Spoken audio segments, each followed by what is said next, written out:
Welcome to the ZimmCast, a program dedicated to bringing you what's new in agricultural marketing. The ZimmCast is the official podcast of AgWired and hosted by Chuck and Cindy Zimmerman. Hello and welcome to the ZimmCast. I'm Chuck Zimmerman.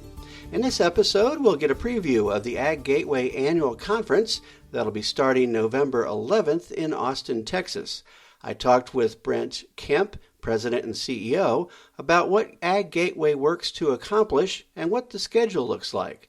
I'll be there to take photos and collect some good interviews and session audio. I'll be going straight from there then to Kansas City for a day of the NAFB Convention before heading back to ZimmComm World Headquarters. Brent, let's get started talking about the AgGateway annual meeting that's coming up, and we want a little preview of that. And I know there's a lot of different parts for this conference, but start out first of all, where are we going to be? What is it that brought us there? And then we'll kind of talk about what sets this annual meeting of yours apart. Absolutely. Thanks very much. So AgGateway will be meeting at the Downright Austin Hotel in Austin, Texas from the 11th, 12th, and 13th of November. This is our annual meeting as an organization, and we do a couple of different things. Number one, we recognize the hard work and the successes that our volunteers have achieved over the course of the past year. Number two, we spend a lot of time networking and helping those volunteers and others build and extend professional networks. And then three, we do the work of the organization. A lot of conferences at their annual meeting, it really is just that. Recognize what's going on. Maybe there's an educational track, but we actually have, as part of our conference track, working group meetings, meetups for industry segments and interest groups. All of those breakout opportunities to identify new work, proceed on the work that's already on the docket, and then finalize and publish resources for the members in the industry.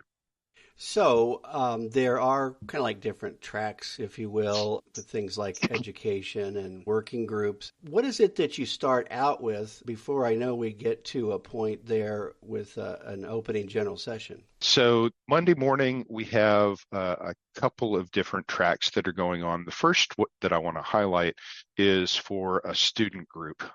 We have a program that's been with AgGateway for at least the last 10 years, if not longer, called Gateway to Ag Careers. And that brings in highly motivated, highly talented young people, undergraduates, and in some cases graduate students from universities across North America. And we've had interest from participants as far away as Bulgaria to be part of the program. But it's sponsored by an Ag CIO roundtable, and it brings, like I said, these highly motivated young people together to do a couple of things. It helps them build their own professional networks as they get started out, but it also allows the industry volunteers and members who are participating to get to know a little bit more about what's going on in agriculture programs in universities today. What are the things that these young people are interested in studying? What are some of the things that they're doing? And so Monday morning, we'll be integrating that cohort of 10 students into the conference itself. We also have a couple of working groups that will be meeting to dive into and continue work on weather data API. That's working to standardize some of the data that's necessary for exchanging weather and climate information between systems and organizations. And then we'll follow that with the MODIS working group. MODIS is a laboratory data standard really around soil testing. And there are a couple of different formats for that that will be discussed and worked on in that initial working group. We also have time for our member companies who are working to get their systems connected in some way to sit down with each other and kind of talk through challenges, opportunities, build that development schedule out, or just talk through how is the relationship going? And we call those quick connect meetings. Other associations may call that a doing business with meeting, but it's something that member companies can schedule through our member services team, reserve that space and time for the conversation, and know that they've got somebody there, manufacturer to distributor to retailer, whomever, to really talk through. And then we get into the meat of the conference. Like you said, our opening general session will be Monday afternoon, kicks off at 1 o'clock Central Time. We'll talk a little bit about the progress the organization has made in 2024 and put that into the context of fourth year of our 5-year strategic plan. And then we've got a really great panel discussion that's going to be facilitated by Jeremy Wilson. He's our Executive Vice President, Chief Operating Officer. And this is really all around data gathering for environmental reporting. We have a number of programs that are out there, whether it's climate related or carbon sequestration or climate smart commodities, all of these things that are being driven by and supported by data. And Jeremy's collected a really great selection of folks to talk about what's the reality on the ground. How is that actually working? What's the data that's being collected? What's working? What's successful? And where are there still opportunities to improve? We've got folks from the retail space as well as a representative of an equipment company, but he's got kind of a global sustainability focus. So he brings a slightly different tweak to the data question there. We think this is going to be a great panel, and we think that that's going to drive a lot of the conversations going into the rest of the week. Well, it might be a good time before we go further on the schedule for folks that maybe just don't fully understand that with AgGateway, there is a lot of technology-based terms that are what you guys are working with, like AGES, for example, and what does that mean? And, But, when you mentioned the panel and environmental reporting, no, we're not talking about the media, per se. So, but what's the purpose of AgGateway and what's your overriding goal? So AgGateway is a consortium of like-minded companies that are all interested in the efficient generation, exchange, and use of data in agriculture. And it doesn't matter if you are a multinational seed and chemical manufacturer, down through an ag retailer, an equipment manufacturer, one of the OEMs who's putting sensors and cameras and smart sprayers and things like that on tractors and implements. All of those folks are interested in generating, exchanging data for different business purposes. And AgGateway members recognize that there's a need to do that efficiently and effectively. And that the best way to do that, so that they're not building one-off implementations over and over again, is to do that in agreed upon standards. And so AgGateway provides the forum for companies to come together, agree on the problem, the business problem first that they want to solve, and then tackle it with IT or data specific standards, whether that's a standard process, what we call a business message, right? The payload that's being exchanged, or in some cases, stepping back even from the payload and just describing the metadata that goes along with that message payload. How do I understand the information that's coming through? So I sometimes hear folks say, where's the easy button for data interoperability in agriculture? And unfortunately, right now, there's really not an easy button. But what AgGateway members are working on is that foundational layer of technology and vocabulary to enable an easy button in the future. There's a lot of work going on. It's really exciting. And our members are pushing towards a future when data flows like water does in the US today, right? You turn on your tap, you don't worry about where the water has come from. You don't worry about the quality of the water. You just know that you're going to use it for something. I'm going to wash the car. I'm going to wash my clothes. I'm going to cook dinner. I'm going to wash my face. I'm going to drink it. right? At some point, if we're successful in building the resources and relationships necessary, then data in agriculture is going to move like that. And it doesn't matter whether you're tracking your inventory at a retail location or you're loading a file into your planter to know exactly what seed is going in exactly what part of your ground. That's just going to happen. And you're going to be able to do your business and not worry about, does this format match my back-end system, or can I import this electronically, or do I have to save it to a flash drive? It'll be like water. And that's what we're all about. I like the idea of an easy button, and maybe one that can do all kinds of different things, actually. But as we it's an easy dial. Yeah, exactly. It's true. So as we go a little further into the meeting, then there are some very specific working groups and things that are being worked on. Any you might want to highlight there? Yeah, one of the big ones for our supply chain members is on the Entity ID working group. And this ties to a resource that we call AGIS, the Ag Industry Identification System. AGIS hosts a directory of businesses, locations, products, and things like that that are all enumerated with a unique identifier, so that whether it's manufacturer A talking to distributor B or manufacturer X talking to distributor B, they all agree that these locations, businesses, and so forth mean the same thing using a unique identifier. And AGIS, in one form or another, has been around for longer than I've been in the industry, and this will be 29 years for me. And a lot of the rules for how different pieces of information in that resource are enumerated, who's allowed to enumerate something, how do we verify that a retailer is really a retailer at this address, that kind of thing.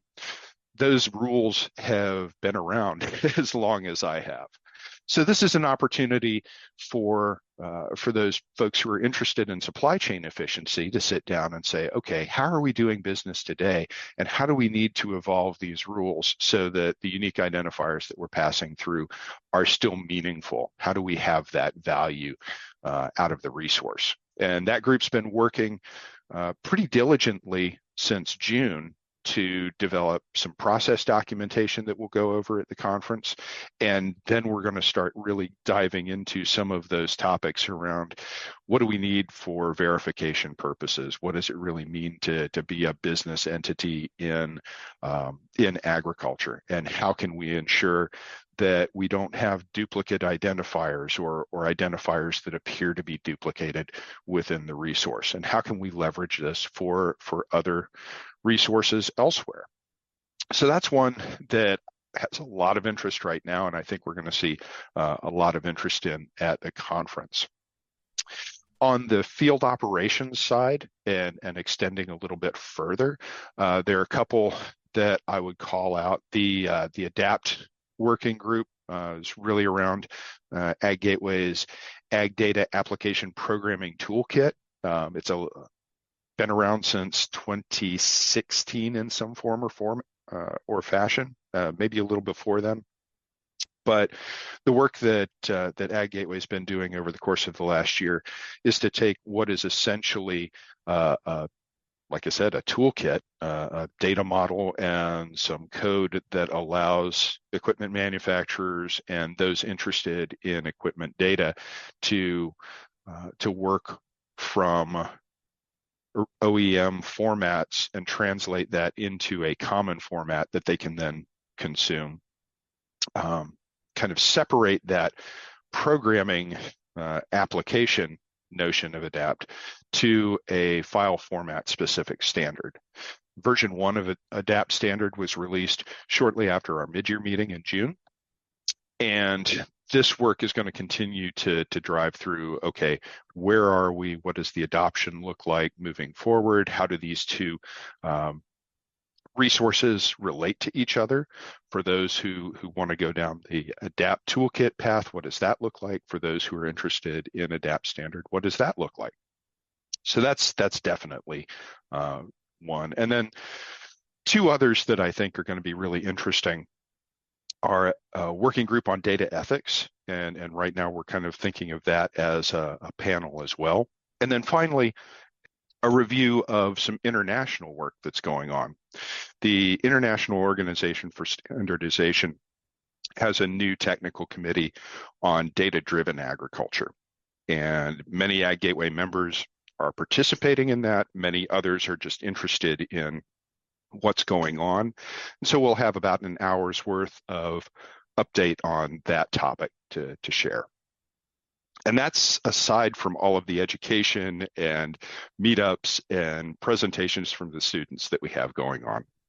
And committees, and that's going to include the next general session too on day 2. We're continuing that discussion of environmental reporting and extending it into sustainability data, especially around what other industries and other segments are doing in that space, and how can we as agriculture stakeholders learn from the things that have gone well and the things that they're continuing to struggle with. We've got a great presenter in Andrew Selk, who's a partner with Kearney in their agriculture and food practice, and we're really excited to have him there to talk to our membership. Well, besides these sessions and meetings, which in large part are a form of networking, you also do have some time for everybody to kind of get together and network and relax a little bit too. Absolutely. It wouldn't be an ag conference without networking opportunities. And we do have breaks during the day. It's not a full agenda of running from meeting room to meeting room. We've got lots of opportunities for half-hour breaks and lunches either on your own, or Wednesday we have a sponsored networking lunch that will help us close out the week in high fashion. And then Monday and Tuesday evening, we have sponsored networking receptions for about an hour and a half, 2 hours. And it gives attendees an opportunity to catch up, to reconnect since the last time they've seen each other. And like I said, to allow those companies that work together to make plans for further conversation over dinner, maybe, or for folks who have never met each other in person to go out and start building those and extending those professional networks. So this meeting is also one at which, say it's the working groups or what have you, but where some decisions get made, which then can be, I guess, what gives you the plan for the next year then. Most of the planning for 2025 at a high level from that kind of architectural level has been completed, and we'll be sharing a little bit of that with the members in the general session on day 1, right? What is the work plan for 2025 look like? But you're absolutely right. As an organization that's driven by the needs of our members and what they're interested in participating in, those industry meetups or those interest meetups generate ideas that ultimately turn into a working group, right? The entity ID working group, entity rules working group came from members saying, hey, what's working today or what's in place today isn't working for us. And we still find value in the notion of an industry standard. Let's make sure that it's something that really does work for us. The working group to extend some of the image metadata, the PICS working group, same thing. Stakeholders came to AgGateway and said, we need a place to have this conversation. And that's what those meetups are all about. The board of directors will be meeting on Monday morning and Monday afternoon to start or continue the process of ideating on our next 5-year strategic plan. So even though we're heading into the last year of our current plan, we need to move forward. We need to lay the course for AgGateway to continue forward in 2026 to 2030. So the board of directors is going to be working through some output that has been done virtually, really diving into what are the opportunities for the organization, where are those areas where we see not necessarily threats, but certainly challenges that we either want to overcome, we want to avoid, or we need to retool the organization so that it's not a challenge for us. Looking forward to doing that with the board. They've been a great group to work with this past year. We'll be saying farewell to Scott Sharbo, who's our current board chair, and we look forward to welcoming Karen Order with Winfield Land O'Lakes as our incoming board chair for 2025. Well, I'm looking forward to the meeting because we've been to this a couple of years now, and it's fascinating. And to see just even in a couple of years how much more AgGateway is doing, especially like on the international level. Yeah, we'll have some representatives from our Latin America region, primarily Brazil, but not exclusively Brazil, with us. We have, I believe, a couple of representatives from our Europe region. They're each having their own regional year-end meetings here at the same time, so that the schedule just didn't quite align for everybody to get together. But the whole notion of the work that we do is that what's applicable in one region should apply across the globe, and we're leveraging the expertise that our members in industry have and academia have and other segments have to build best of breed standards and resources. So what we may look at for Europe for the coming year is really around some of the digital sustainability reporting requirements that they have. A lot of what we see in the United States starts in Europe, and then it goes to California, and then it goes elsewhere, right? So what can we learn? How can we help influence the work that's going on there? And what do we see in terms of data that's being identified as required for some of those programs? Those are the kinds of conversations that they're having down in Brazil. They're really focused on carbon data, climate data, and just connectivity in general. It's a huge space. If your listeners haven't been there, it's just amazingly diverse in terms of agriculture. But we think we've got it bad in the United States with connectivity. Brazil is orders of magnitude larger, and orders of magnitude more challenging for that. So that's really what they're focused on, and they're learning from us in North America. We're learning from some of the practices that they have. It's really great, and look forward to seeing our folks continue to work together to build those best of breed resources.